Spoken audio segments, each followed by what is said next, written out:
हमारे पूर्वज आपने देखे होंगे, हमने तो खूब याद है, झोंपड़ियों में टाइम पास करके कई कई पीढ़ी। उनका तो इतना काम है, एक चारपाई डालनी आपने, चाहे 10 कमरों का मकान है आपका, एक कमरे में एक कोने में 3x3 बाई 7 फुट की जगह चाहिए आपने। घुटने तो घड़िया तो मोकली है। कबीर साहब तक कहते हैं घर तो 3.5 हाथ और गढ़ा तो 4.25 कहे कबीर अधिका गहे उसको नहीं विचार। ये मनुष्य की जो शरीर है 3.5 हाथ का होता है। परमात्मा कहते हैं आपने घर 3.5 हाथ की आवश्यकता है, घना बनाओ तो 4.25 अरे से फालतू बनाओ है तो मूर्खता है तेरी। फिर भी परमात्मा का कहने का तात्पर्य है कि आवश्यकता से अधिक कोई भी वस्तु आप संग्रह करते हो आपकी भक्ति का बाधक बनेगा, क्योंकि समय वेस्ट व्यर्थ जाएगा। कोठी बना ली, 1-2 लाख अपने पास से लगा लिए, 3 लाख कर्जा कर लिया। अब जब तो कर्जा ले लिया, ऋण ले लिया, पता नहीं चला 1 महीने के बाद मांगने वाला आने लग जाएंगे। चैन गई, रात न नींद आवे नहीं, और भक्ति का भी नाश। वह को ठीक है काम आई आपके। तो इस प्रकार हमने भक्ति मार्ग में जो बाधाएं हैं उनको त्यागना पड़ेगा। अब क्या बताते हैं, परमात्मा ने हमें कितनी सद्बुद्धि दे रखी है, और ये भक्ति ना करने से इन कोठी बंगले बनाने में और धन बढ़ाने में अपना जीवन व्यर्थ कर जाएंगे, तो फिर क्या होगा। नर से तू पशुआ कीजिए, नर से फिर तू पशु बनेगा। नर से तू पशुआ कीजिए, गद्दा बैल बनाई, अरे सुंदर भोजन का मन बोरे कि तो कुर्डी सरने जाई। ओए होए, अपने आत्मा इतना कुछ सुनकर भी हमारे यह बात अंदर जगह बनाती नहीं,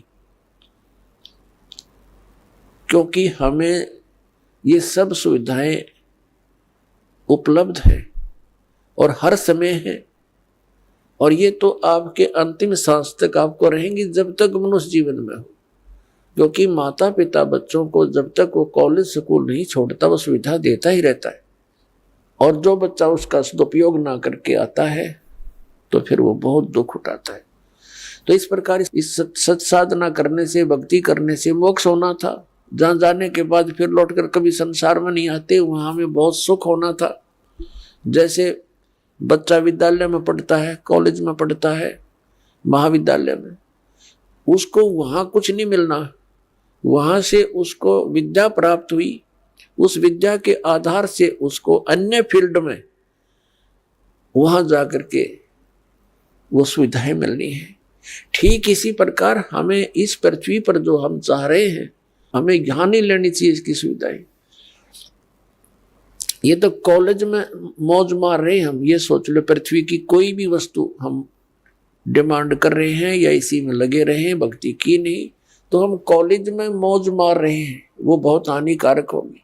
इसका लाभ हमें सतलोक में मिलेगा। सतलोक के बारे में आज तक जो जानकारी हमें प्राप्त हुई है,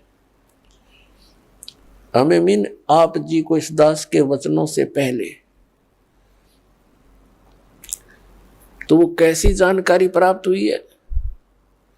सतलोक का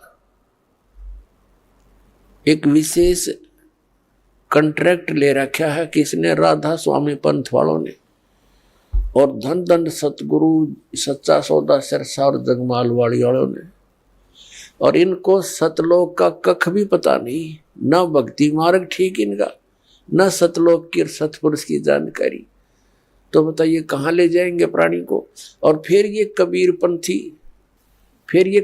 पंथी जितने हैं, ये भी सतपुरुष और सतलोक के गुण गाते हैं और सतनाम की महिमा मुख्य वर्णन करते हैं। इस दास ने इन सभी पंथों के ग्रंथों को बहुत गहराई से जाना, समझा, पढ़ा और फिर परमात्मा से प्राप्त उस यथार्थ ज्ञान से तुलना की। इन कबीर पंथियों के पास भक्ति मार्ग की ABCD भी नहीं है, और ना इन राधा स्वामी, जय गुरुदेव और ये सच्चा सौदा सिरसा वाले और जगमाल वाली इनके पास, और ना इन अन्य संतों के पास तो होना कहा, ना इन आचार्य और शंकराचार्यों के पास भक्ति मार्ग। ये तो सतलोक जानते ही नहीं, इनका तो सब्जेक्ट नहीं। ये तो श्री राम, श्री कृष्ण, श्री विष्णु और श्री शंकर भगवान की पूजा तक सीमित किए हुए हैं, आचार्य और शंकराचार्य। और ये सुधांशु जी महाराज और ये आसाराम जी महाराज और ये सतपाल जी महाराज और ये बालयोगेश्वर जी महाराज और ये सारे कृपालु जी महाराज और ये दूसरे जितने ये ब्रह्म ऋषि कुमार, ये इस तरह के सारे ये कख नहीं इनके पास भक्ति मार्ग का। पूरे विश्व को डबोए बैठे, अपना नाश कर रहे। अपने आत्माओं, जिन पुण्यात्माओं को ज्ञान नहीं तो ये सोचते हैं कि रामपाल पता नहीं अपने आप में के मान रहा है, अपने आप को विद्वान मानता है। इसमें विद्वान और अविद्वान की बात तो है ही नहीं। हमारे सदग्रंथ परमात्मा ने दे रखे हैं, उन सदग्रंथों की जिनको जानकारी है तो वो भक्त है, वो संत है, और उसकी जानकारी नहीं है वो ना भक्त है। भक्त तो हो ही नहीं सकता क्योंकि उसको थ्योरी का पता नहीं, प्रैक्टिकल करेगा क्या। तो पुण्यात्मा पूरे विश्व में इस दास के अतिरिक्त ना यू ज्ञान है, ना ये समाधान है।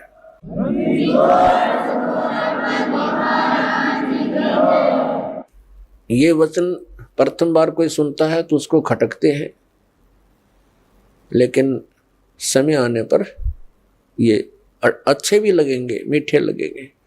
एक बार परमेश्वर कबीर जी ने गोरखनाथ जी से वार्ता करते समय कहा था कि गोरखनाथ मैं सबन का गुरुआ। परमात्मा ने कहा था मैं सबका गुरु हूं, उस्ताद इस अध्यात्म मार्ग में। तो गोरखनाथ जी कहने लगे तुम मेरा वचन मोह लग गए कड़ुआ, कि आपकी बात मुझे अच्छी नहीं लगती, आप कहते हो मैं सबका गुरु हूं। तो परमात्मा ने कहा कि कड़ुआ लगे सो मीठा होई, हमारी बात पतीजे जोई। पतीजे माने विश्वास करे। परमात्मा ने कहा था ये जो कड़ुआ लगे सो मीठा होई। आज आपके गले नहीं उतरी ये बात कि मैं सबका गुरु हूं, मैं सदगुरु हूं, वो अलग बात है, लेकिन कड़ुआ लगे सो मीठा होई, हमारी बात पतीजे जोई। विश्वास करो, मैं जो बता रहा हूं इस पर करके देखो, अध्ययन करो, सदग्रंथों को चेक करो, फिर ये बात आपको सच्ची महसूस होगी जो दास ने अभी कहा था।